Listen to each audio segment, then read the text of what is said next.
श्रीराम. कर्मेंद्रियाणि संयम्य स आस्ते मनसा स्मरन् इंद्रियार्थान् विमूढात्वा मिथ्याचारस्य उच्यते.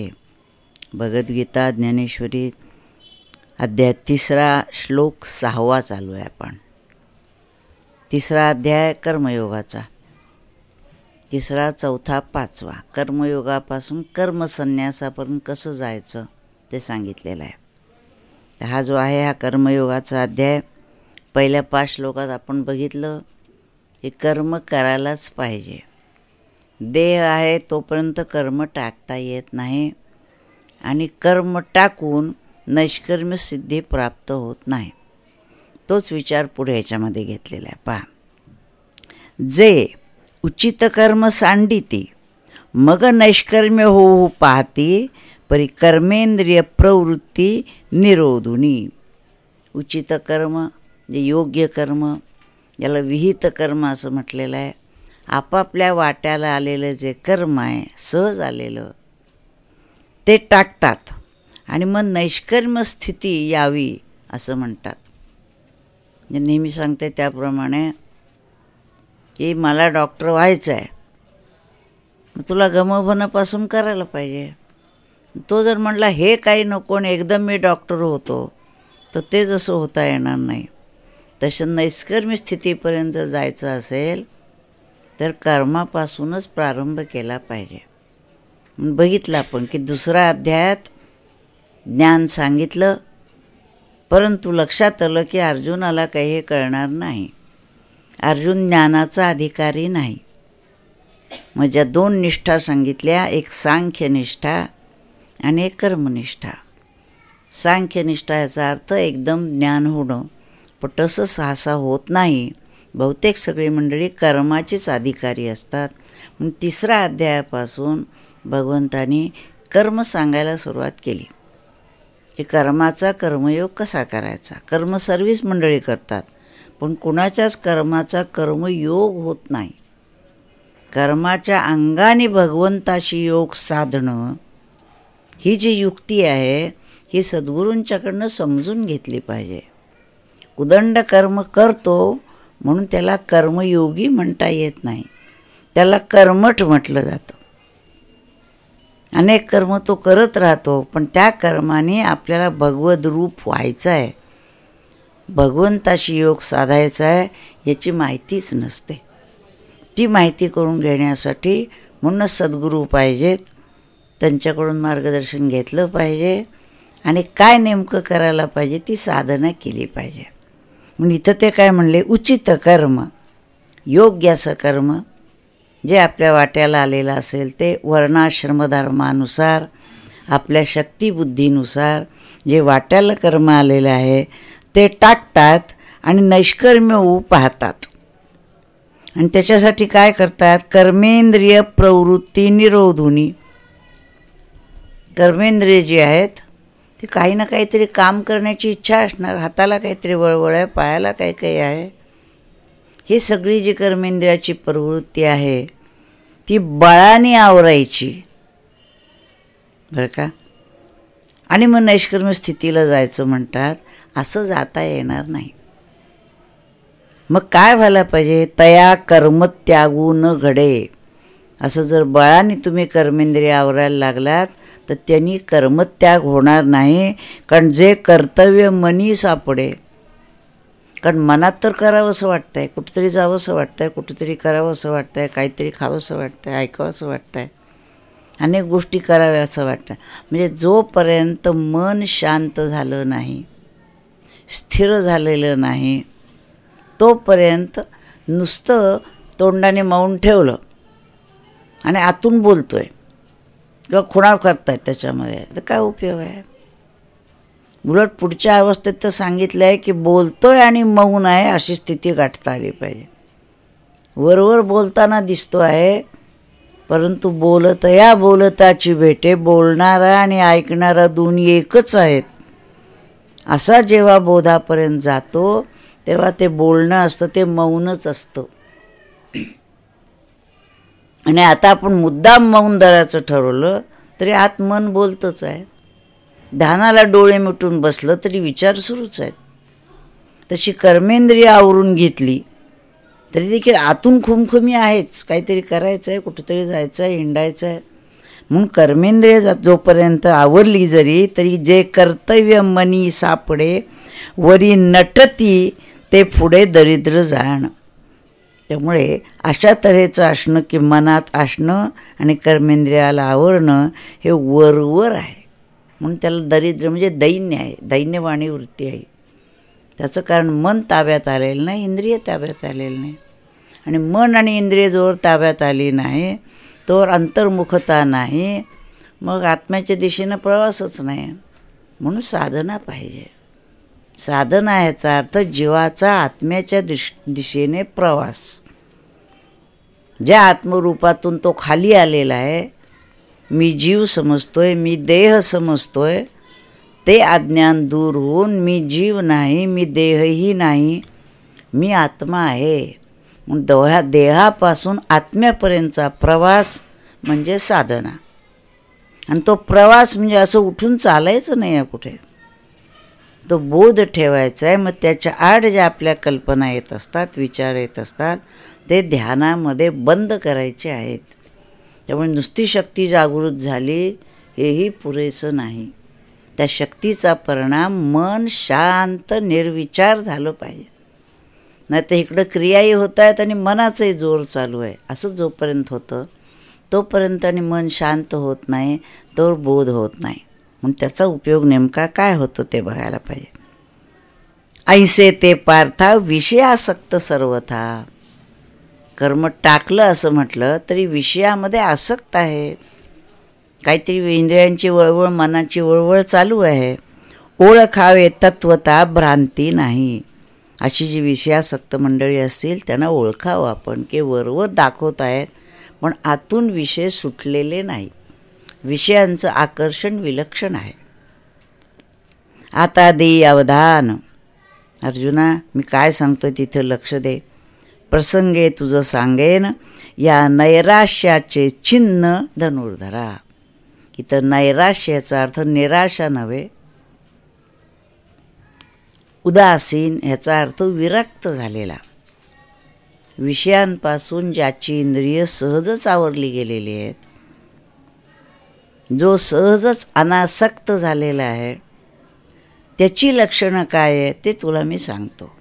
जे आत्ता सांगितलं त्याच्यामध्ये मनाने आवरलेलं नाही आहे, इंद्रियांचा प्रयत्नपूर्वक आवरायचा प्रयत्न करतो आहे, ते उपयोगी नाही असं सांगितलं. आता ज्याचा मनही ताब्यात आलेला आहे, इंद्रियही आवरलेली आहेत, त्याचं लक्षण काय ते सांगू. ज्ञानेश्वरीत हे फार वैशिष्ट्य आहे. अज्ञानाचं लक्षण सांगितलं की लगेच पुढचा ज्ञानाचा श्लोक येतो. म्हणजे असं अगदी तुलनात्मक ते पुन्हा पुन्हा सांगतात की ही याची लक्षणं आहेत, ही त्याची लक्षणं आहेत. आपण कुठे आहोत ते बघायचं. तसं पुढच्या ठिकाणी सांगतात. यस्त्विंद्रिया आणि मनसा नियम्य आरभते जो कर्मेंद्रियेही कर्मयोगम असक्तः स विशिष्यते. म्हणजे जो आसक्त आहे तो आणि जो असक्त आहे तो. आसक्त म्हणजे गुंतलेला आणि असक्त म्हणजे सुटलेला. जे संसारात असून असक्त असणं हे अभिप्रेत आहे. आपली सर्व कर्म करतो आहे पण त्या कर्मात गुंतलेला नाही. ते होण्यासाठी काय पाहिजे तर मी माझं काढलं पाहिजे, देहभाव सुटला पाहिजे. तो देहभाव सुटण्यासाठी ध्यानाची साधना, त्याशिवाय देहभाव सुटत नाही. पहा, जो अंतरी दृढ, अंतरामध्ये स्वरूपाच्या ठिकाणी दृढ बसलेला आहे, परमात्मरूपी गूढ. आत्मा परमात्म्याचं रूप लक्षात आलेलं आहे, त्या ठिकाणी मनबुद्धी जाऊन बसलेली आहेत. बाह्य भागू तरी रूढ लैकुकी जैसा. आणि बाहेरच्या बाजूला चार इतर माणसं जसे वावरतात, लौकिकामध्ये हिंडतात, फिरतात, खातात, जेवतात, तसा तो वर तसा दिसतो, परंतु अंतरातून सुटलेला आहे. आणि म्हणूनच पुष्कळ वेळा संत कळत नाहीत, खरे संत. आणि ते चार लोकांसारखे दिसतात, कपडे बदलत नाहीत, चिळा माळा इतर काही नसतं, चार लोकांसारखे वागतात, बोलतात, असं दिसतं. पण जाणकाराला कळतं की हा सगळ्यांच्यात आहे, पण हा कुणातच नाही आहे. म्हणून बाह्य तरी तो वरवर दिसला. आता तो काय करतो, जो इंद्रिया आज्ञा न करी, त्याला आता इंद्रियाला आज्ञा करावी लागत नाही की डोळ्यानं हे पाहू नका, कानाने हे ऐकू नका. तो सहजच ऐकत नाही, तो सहजच पाहत नाही. पडिले वळण इंद्रिया सकळा, वर्षानुवर्ष त्या इंद्रियांना असं काही वळण पडलेलं आहे की डोळे पाहत असतात आणि पाहत नाहीत, कान ऐकत असतात आणि ऐकत नाहीत, पाय जिथं जायचं तिथंच जातात, हाताचा वापर जसा करायचा तसाच केला जातो. जे खायचं नाही ते जीभ खात नाही, सहजच टाळते. म्हणून इंद्रिया आज्ञा न करी, तो इंद्रियांना आज्ञा करत नाही. विषयांचे भय न धरी, त्याला विषयांची भीती वाटत नाही. त्याचं कारण अनावश्यक विषयांचा त्यांनी त्यागच केलेला असतो. देहधारणेला जेवढं आवश्यक आहे तेवढ्याच विषयांचं सेवन तो करणार. आहार घेतला तरीसुद्धा काय पाहिजे, किती पाहिजे, केव्हा पाहिजे, मर्यादित. खाणं पिणं वागणं झोपणं प्रत्येक गोष्टीला मर्यादा आहे. झोपले म्हणजे झोपलेच, केव्हाही झोपले केव्हाही उठले असं नाही. त्या वेळेला बरोबर उठणार, त्या वेळेला ती सगळी कामं करणार. त्यामुळे त्यांना विषयांचं भय वाटत नाही, इंद्रियांची आज्ञा करावी लागत नाही. पण प्राप्त कर्म नावेरी उचित जे, पण जे प्राप्त कर्म आहे आपल्या वाट्याला आलेलं त्याचा अवहेर करत नाही. काय तुमचं गृहिणीचं कर्म आहे ना, उत्तम करा. शिक्षकांचं कर्म आहे ना, उत्तम करा. ते स्वीकारलं ना तुम्ही, मग ते भगवंतांनी दिलेलं काम आहे, ते उत्तमच व्हायला पाहिजे. कोणतंही काम तुम्ही जगामध्ये करत असा उत्तम पाहिजे, अर्थात योग्य पाहिजे. वाटेल ते काम नाही करायचं आहे. काम्य निषिद्ध कर्म करायचंच नाही आहे. नित्य नैमित्तिक योग्य कर्म करायचे आहेत, पण ते अशा पद्धतीनं करायचे आहेत, ती टाकायची नाही आहेत. तो कर्मेंद्रिये कर्मी राहटता तरी न नियमी, परी तेथीचे नि उर्मी झाकुळेना. त्याची कर्मेंद्रिय कर्मामध्ये राहटता म्हणजे काम करत असला तरी न नियमी, त्यांना नियम घालायचं कारण पडत नाही आहे. आपोआपच नियम पडलेले आहेत, मुद्दाम नियम करत नाही आहे तो. हो आता असं करायला पाहिजे बरं का, असं नाही. सहज डोळ्यासमोर आलं, हे नाही करायचंच नाही आपल्याला, हे बघायचंच नाही आहे, सहजच होत आहे त्याचं. आणि एखादी उर्मी आली आणि त्याच्यात तो सापडला, असं होतच नाही आहे. असं का होत नाही असं विचारला तर आतूनच तो शांत झालेला आहे. हा फरक आहे. आपण मुद्दाम शांत व्हायचा प्रयत्न करतो, राग आलेला असतो, पण आता रागवायचं नाही ठरला आहे ना, म्हणून तो ह्याला येतच नाही, तो गृहीतच धरलेलं असतं. हे असंच चालायचं. बाहेरचं वातावरण हा असा का वागला, तो तसाच वागणार ज्याच्या त्याच्या प्रकृतीप्रमाणे. त्यामुळे रागवायचं कारण नाही. कशाची वासना धरावी. असं काही एक मिळून गेलेलं आहे की आता बाहेरचं काही मिळवायचं आहे असं वाटतच नाही. तो तृप्त शांत झालेला आहे आतून. त्यामुळे अमकी एक उर्मी आली म्हणून तो काही करायला लागला असं काही होत नाही. हे खायला पाहिजे आता, हे प्यायला पाहिजे असं काही नसतं. ज्या वेळेला जे आहे तेवढं त्या देहाला दिलं की तो देहापासूनच अलिप्त असतो. त्यामुळे इच्छा कसली येणार. भुकेच्या वेळ भूक, ताणाच्या वेळेस ते सुद्धा भूक लागली, ताण लागली असंही नसतं खरं म्हणजे. त्या वेळेला हे खायचं आहे, ठीक आहे खायचं, ठरलेला आहार असतो, त्या वेळेला घ्यायचा. म्हणजे आता हे खायला झालं आहे बघा, जाऊया लगेच, असं कुठेही होत नाही. म्हणून ही नुसती कल्पना तरी बघा कसं असतं ते. तो कामना मात्रे न घेपे. इच्छा झाली म्हणून घेतला असं नाही आहे, आवश्यक म्हणून घेतो. मोहमळे न लिंपे. कुठल्या मोहाच्या मध्ये सापडला असं होत नाही, त्याला मोहच नाही, कशाचाच मोह पडत नाही. जैसे जळी जळे न शिंपे पद्मपत्र. पद्मपत्राची उपमा नेहमी दिली जाते. कमळाचं पान जसं पाण्यात बुडवलं तुम्ही, वर काढलं तर ओलं होत नाही, भिजत नाही. तर आणि त्याच्यावर टाका, पाण्यात बुडवा, काही करा, ते कोरडंच असतं. तसा हा किती विषयात बुडाल्यासारखा जरी दिसला वरवर, तरी त्याचा विषयाला स्पर्श नसतो. तैसा संसर्गा माझी असे, सकळांसारिखा दिसे. सगळ्या लोकांसारखा दिसतो, सगळ्यांच्यामध्ये असतो. जैसे तोय संगे आभासे भानुबिंब. सूर्याचं प्रतिबिंब खाली पाण्यात पडतं, मग सूर्य भिजला म्हणणार का? तेव्हा ते बघा, सूर्य भिजलेला दिसतोय, बुडालेला दिसतोय. सूर्य त्याच्यापासून लांब आहे, त्याचं प्रतिबिंब दिसतंय तुम्हाला. तसा हा देहाने त्यात असल्यासारखा दिसला तरी त्याचं आत्म्याच्या ठिकाणचं अनुसंधान जे आहे ते सुटलेलं नसतं. त्यामुळे तो त्या कुठल्याही गोष्टीमध्ये लिप्त होत नाही, आसक्त होत नाही. तैसा सामान्यत्वे पाहिजे तरी साधारणुची देखीजे. तसं सामान्य दृष्टीनं जर पाहिलं तर साधारण मंडळी जशी असतात तसाच तो असतो. एरवी निर्धारिता नेणीजे सोय जयाची. परंतु त्याची जी काही स्थिती आहे, ज्या ठिकाणी तो पक्का बसलेला आहे, तिथून त्याला कुठेही हलणं नाही. ऐंशा चिन्नी चिन्नी तू. अशी चिन्ह म्हणजे लक्षणं ज्याच्यामध्ये असतात. देखसी तो चिमुक तू, आशा पास रही तू, ओळख पा. तू ओळख त्याला. असा जो कोणी लक्षणांनी युक्त असेल त्याला मुक्त पुरुष असं म्हटलेलं आहे. वरवर तो कसा आहे, काय आहे, याला काही अर्थ नाही. जाणकाराला लक्षात येतं. मी स्वामींच्याकडे बघत असे ना, आमच्यात बोलायचे, वागायचं, पण मी त्यांना नेहमी म्हणायचे, स्वामी तुम्ही आमच्यात बोलताना एकदम एका क्षणामध्ये एकदम इतकं बाजूला होता की हेच का ते असं वाटावं आपल्याला.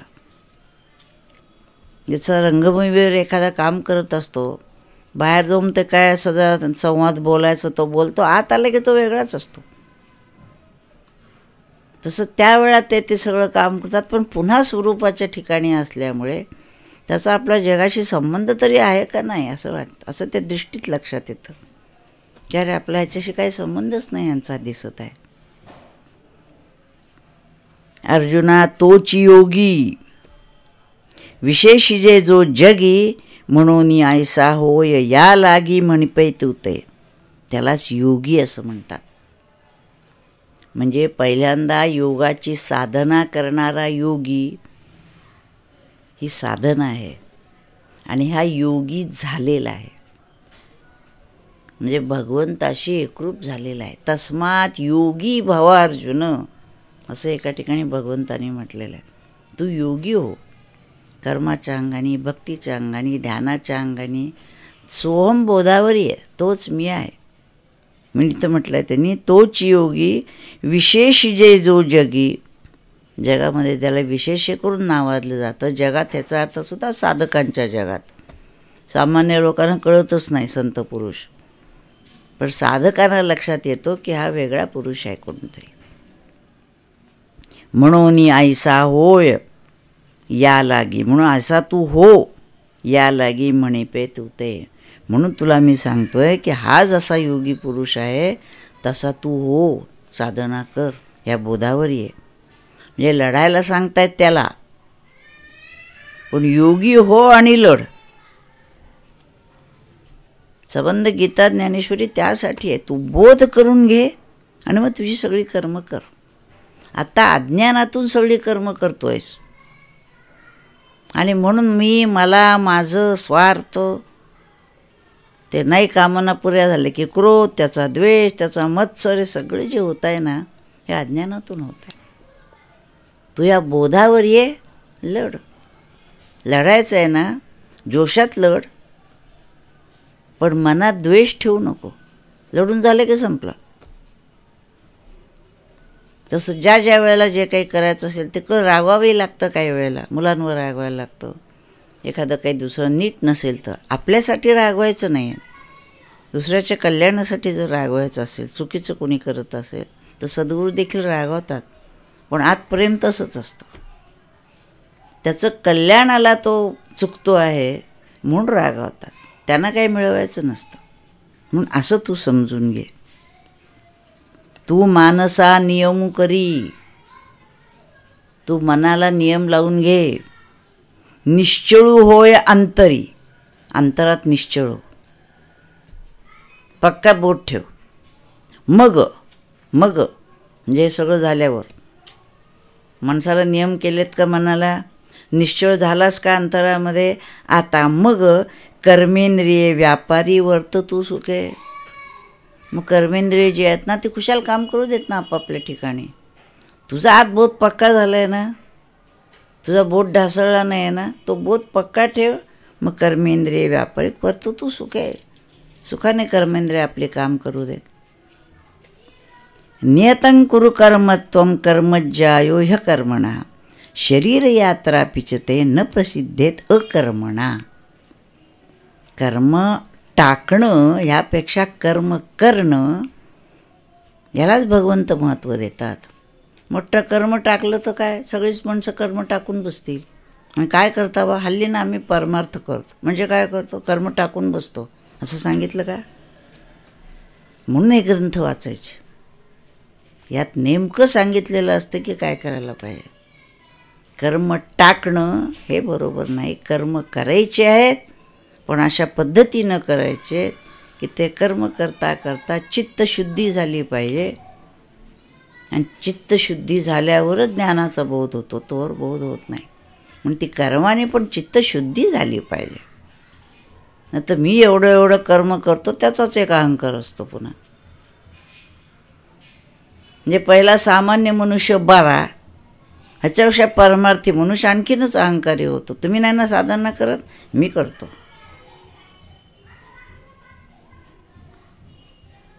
या अहंकार आणखीन वाढला. आणि म्हणून सद्गुरू सांगत असतात की साधना करून त्याच्यात जर योग्य परिवर्तन होत नसेल तर समजावं की साधनेत काहीतरी चूक आहे. साधना योग्य दिशेने होत नाही. म्हणून समोर सद्गुरू पाहिजेत. ते असले की क्षणाक्षणाला तुम्हाला सावध करतात. हां, हे बरोबर नाही, हे बरोबर आहे. कुठं अहंकार डोकावतोय, कुठं मत्सर डोकावतोय, कुठं रजोगुण जास्त होतोय, कुठं तमोगुण येतोय, ते लगेच झाडतात. म्हणून सद्गुरूंच्या समोर जर मिळालं आपल्याला साधना करायला, त्यांचं सान्निध्य जर मिळालं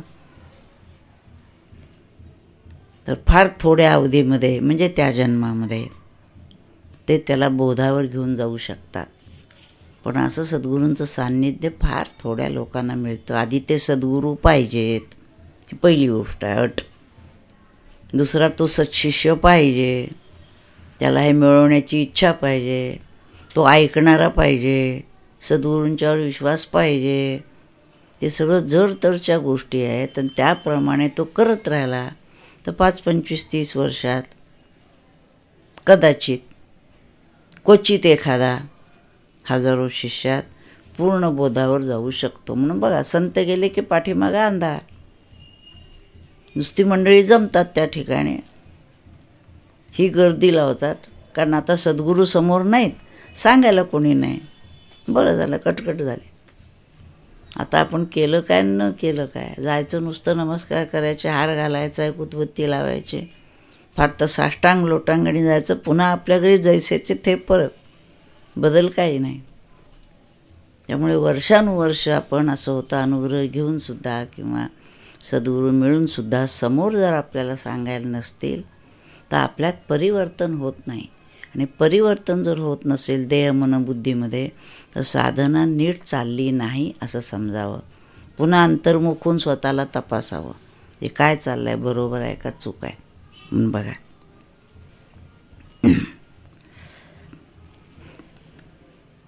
म्हणून नैष्कर्म्य होवावे तरी येथ न संभवे आणि निषिद्ध केवी राहाटावे विचारी पा. म्हणून नैष्कर्म्य स्थिती जर हवी असेल तर ती अशी प्राप्त होणार नाही कर्म टाकून. आणि निषिद्ध जे आहे ते कर्म करायचंच नाही आहे, हे लक्षात घ्यायला पाहिजे. म्हणून जे जे उचित आणि अवसरे करूनी प्राप्त ते कर्म हे तू रहित आचरे तू. एकेका ओळीमध्ये सगळं सांगून जातात ज्ञानेश्वर महाराज. आता हे बघा काय त्यांनी सांगितलं, जे उचित कर्म आहे, योग्य कर्म आहे आणि अवसरे करूनही प्राप्त आणि सहज तुझ्या समोर आलेलं आहे, योग्य आहे, तुझ्या वाट्याला आलेलं आहे कर्म, ते कर्म करायचं आहे, पण हेतू रहित, फळाचा हेतू ठेवून नाही, समोर काम आलेलं ना करायचं, परमेश्वरांनी दिले उत्तम प्रकाराने करायचं. ओम तत्सत ब्रह्मार्पणमस्तु. आधीच मुळे हल्ली किती पगार देणार, अरे काम तर कर बाबा तू, मग पगाराचं बघू, चांगलं केलंच तर होईल पुढे. आधी तीच अट मुळे. काही सांगितलं तरी, मुलाला एखादं काम सांगितलं तरी त्याला काहीतरी लालूच दाखवायला लागतं. जा एवढं काहीतरी कर म्हणजे मी तुला अमुक देईन. आपणच लावतो त्यांना सवय की हे केलं की आपल्याला हे मिळणार आहे. करणं हे तुझं कर्तव्य आहे, कर्म टाकणं नव्हे. पार्था आणि काही एक नेणसी तू हे कवतिक. आणखीन एक गोष्ट अर्जुना तुला सांगतो, तुला माहिती नाही. जे ऐसे कर्म मोचक अपैसे असे. अशा पद्धतीनं योग्य ते जर कर्म केलं ना तर ते आपल्याला बंधनातून सोडवणार आहे, जीवाला मुक्त करणार आहे. मग आता म्हटलं तसं खूप कर्म केल्याने जीव मुक्त होईल असं नाही. नेमकं कर्म पण योग्य पद्धतीनं जर केलं तर मुक्त होण्याची शक्यता आहे.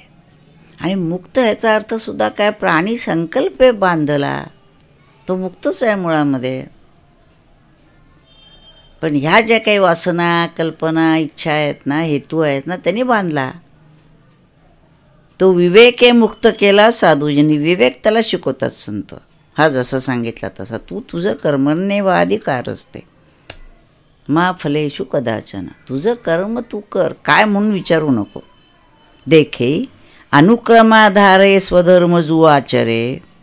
अनुक्रमाधारे म्हणजे सहजच वर्णाश्रम धर्मानुसार जे काही कर्म तुम्ही आपणून स्वीकारलं असेल ते. स्वधर्मू जो आचरे, करे म्हटलं नाही आहे त्याने, आचरे. नुसतं कर्म करणं नव्हे, आचरणं आणि पुढे त्याचं अनुष्ठान करणं. साधं कर्म करतो आपण, आचरत नाही. आचरण्यामध्ये आणखीन तन मन धन आलं आणि अनुष्ठान करणं हे त्याच्यापेक्षा आणखीन पवित्र आलं की त्या अनुष्ठानातून एकच प्राप्तव्य आहे, भगवंत. मग कर्माचं अनुष्ठान करायला पाहिजे. स्वधर्म जो आचरे तो मोक्षू तेने व्यापारे निश्चित पावे. निश्चित खात्री सांगितली, आश्वासनच दिलं, भगवंतांनी दिलं, ज्ञानेश्वर महाराजांनी दिलं. ह्या पद्धतीनं तुम्ही जर स्वधर्म कर्म गेलात तर त्यांनी मोक्ष हा निश्चित ठेवलेलाच आहे. हा रस्ता कुठं जातो, मोक्षाला जातो. या रस्त्याने जातो सर्व. मध्ये गल्लीबोळात शिरू नको, कुठंतरी गल्लीबोळात शिरतो आपण. साधना करता करता काय काय काय काय लोक म्हणायला लागले मोठं बेटे की झालं बुवा महाराज बसला होऊन सुटलो. मग अर्धं काही तरी येत असतं, कुठेतरी सिद्धी बारीकशी येत असते आणि ते बुवा होतात, सद्गुरू होतात, लोक त्यांच्या नादी लागतात, त्याची साधना सुटते आणि तो खाली येतो. मग पूर्ण होईपर्यंत या रिद्धिसिद्धीच्या वाट्याला लागायचं नाही आणि पूर्ण झाल्यानंतर देखील त्याच्या मागं लागायचं नाही. हे सावधपणा हा ढासळतो, व्यवहारातही ढासळतो आणि परमार्थातही ढासळतो. सगळे सद्गुरू सावध करत असतात. सावचित राहा, समर्थांचा तर शब्द आहे सावध. सावधपणा सुटला की घोटाळा झाला, मग सोडायचं नाही. संत देखील स्वतःला कधी सावध ठेवतात शेवटपर्यंत. ते म्हणतात देह आहे, न जाणो काय बुद्धी होईल, काय इच्छा होईल, नाहीच इकडं तिकडं बघणार. ते पूर्ण त्या ह्यालाच चिकटलेले असतात, जरासुद्धा इकडं तिकडं लक्ष नाही. यज्ञार्थात कर्मणोऽन्यत्र लोकोऽयं कर्मबंधना तदर्थम कर्म कौंतेय मुक्त संग समाचर. स्वधर्मू जो बापा तोची नित्य यज्ञ जाणपा. वेगळे यज्ञ करायची गरज नाही, मुद्दाम यज्ञ याग करतात ते. स्वधर्म कर्म करणं हाच यज्ञरूप करायचं आहे. म्हणजे कर्म करायचं आहे आणि त्याची आहुती जसं यज्ञामध्ये टाकतात, संपलं. फळाची तिथं अपेक्षाच नाही आहे. मग कर्म केलं, संपलं. म्हणून यज्ञरूप कर्म कर असं त्यांना सांगायचं.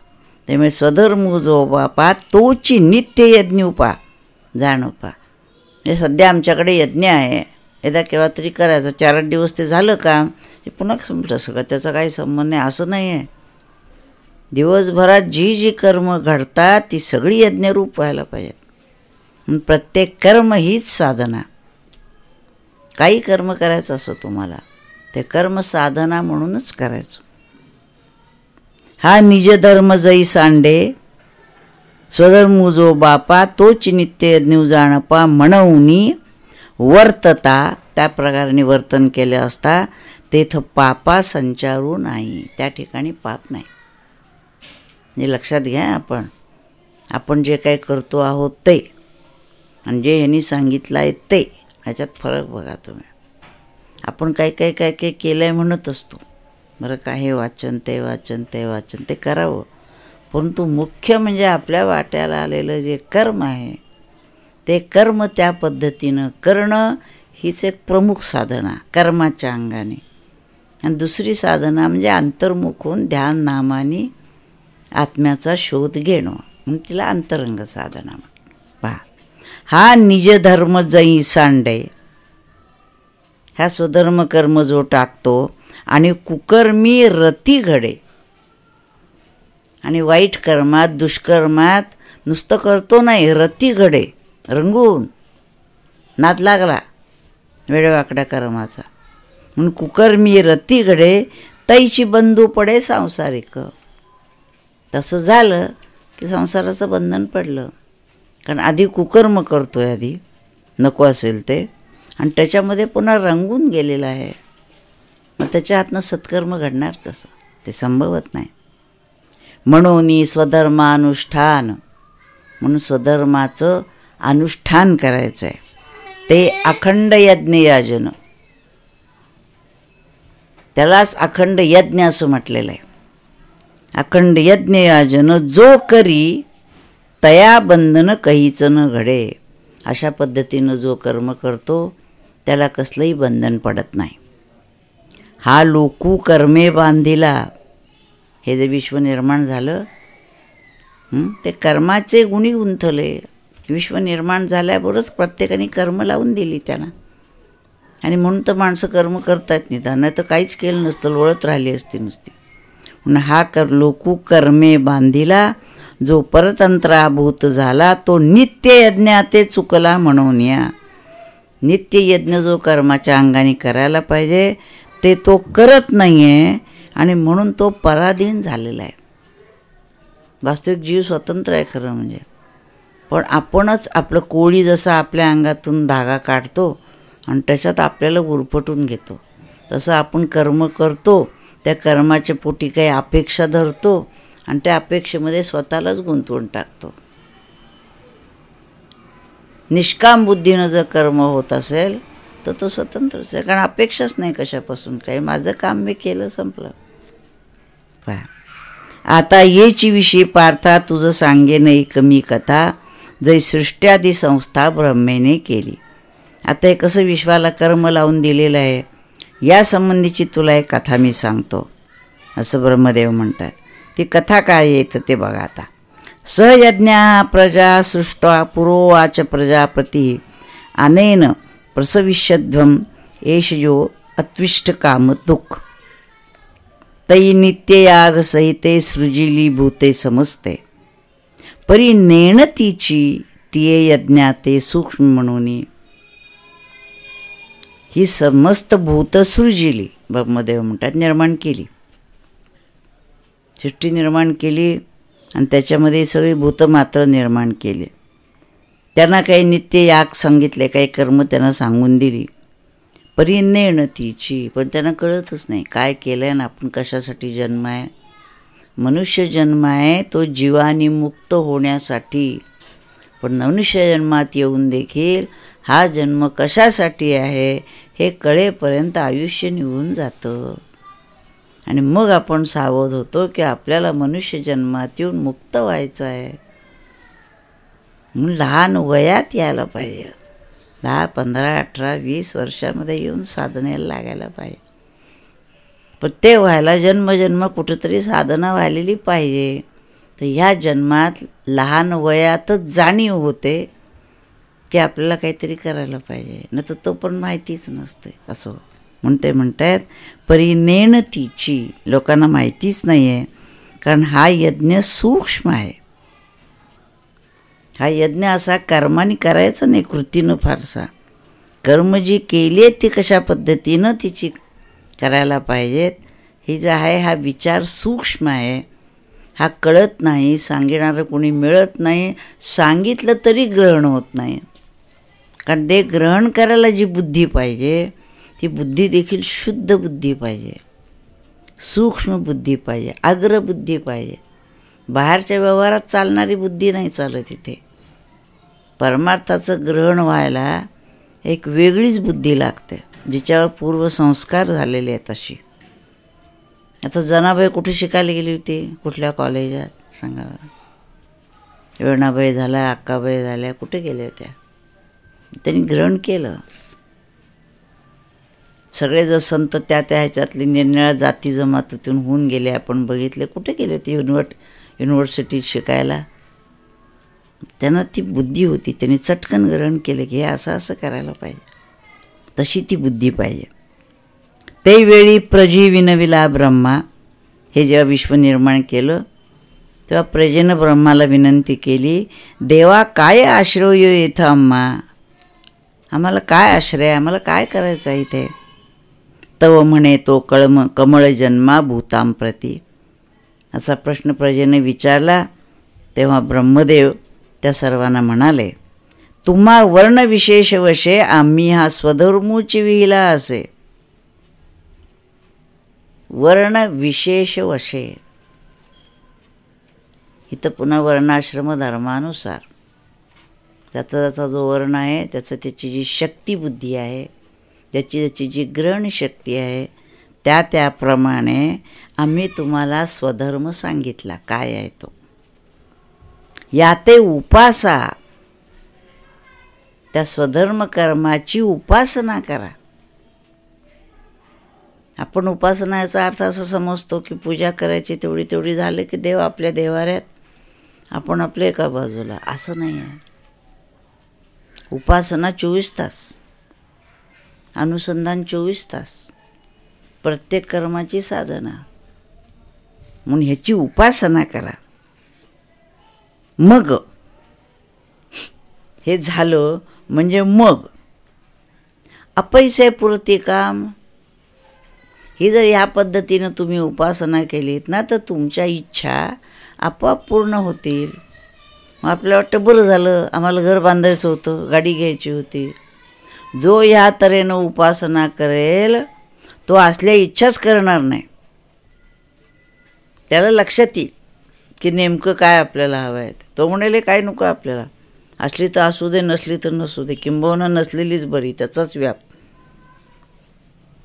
म्हणून ह्या तऱ्हेनं उपासना जर केलीत तर तुमच्या सर्व इच्छा पूर्ण होतील. याचा अर्थ भगवत प्राप्तीची तुमची जी इच्छा आहे, ध्यानात रंगावं असं जे वाटतंय, नामात रंगावं असं जे वाटतंय, त्या तुमच्या इच्छा पूर्ण होतील. ज्ञानेश्वरी कळत नाही असं वाटतंय ना, कळायला लागेल.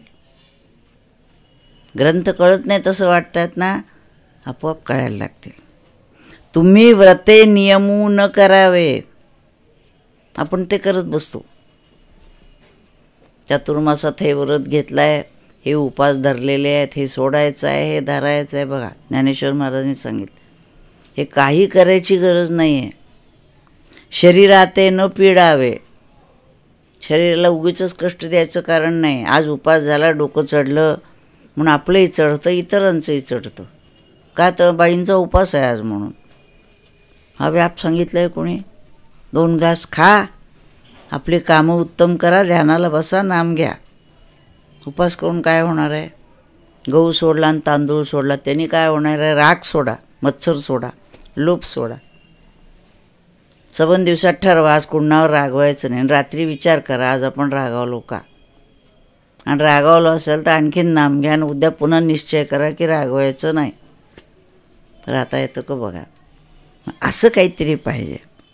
शरीरात न पिडावे, दुरी केही न वचावे तीर्थासी गा. तीर्थयात्रेला दूर कुठंही जाण्याचं कारण नाही. सांगा, वाचून दाखवा. आम्हाला ऑफिसतर्फे तिकीट मिळतात, फिरतायत, फुकट प्रवास आहे. आपण आपलं नुकसान आहे त्याच्यात. जर साधक असेल तो फिरून काय होणार आहे. स्पष्ट सांगितलं आहे. कुठंही तीर्थयात्रेला जाण्याचं कारण नाही आहे, कुठंही हिंडण्याचं कारण नाही. पुढे स्वतःने म्हटलं देवळात कुठं जायचं, आतच आहे आपल्या बसलेला तो. ही तीर्थयात्रा इथून ध्यानामध्ये नाभीपासून ब्रह्मरंध्रात ही यात्रा करायची. जीवाने शिवाला भेटायला जायचं.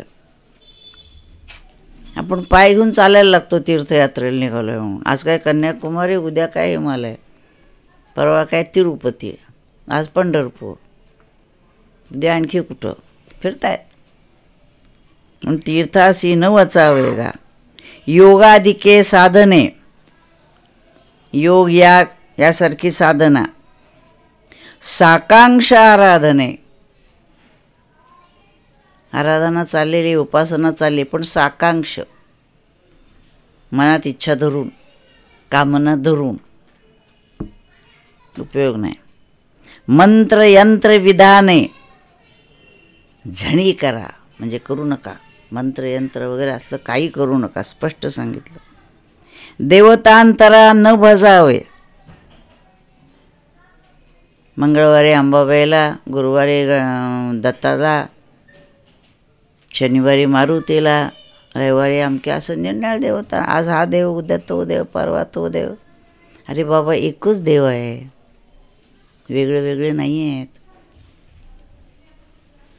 लक्षात असं ठेवायचं की सर्व देव नमस्कारान केशवम प्रतिगच्छती. एकच देव आहे जो सगळ्या सृष्टीचं निर्माण करणार आहे, त्याचं रक्षण करणार आहे, योग्य वेळेला त्याचा नाश करणार आहे. एकच एक आहे तो. हा वेगळा, तो वेगळा, तो वेगळा असं म्हणणं अज्ञानाचं लक्षण आहे.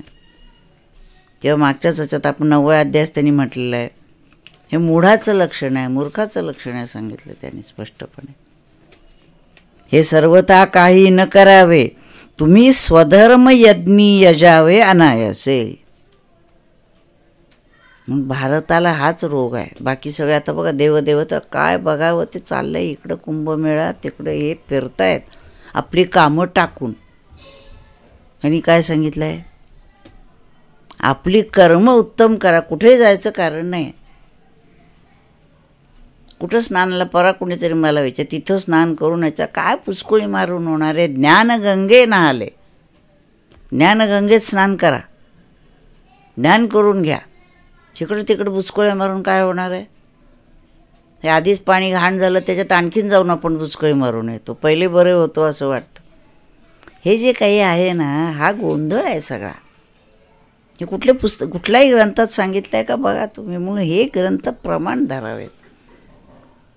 सर्वथा काही न करावे, तुम्ही स्वधर्म यज्ञी यजावे अनायासे.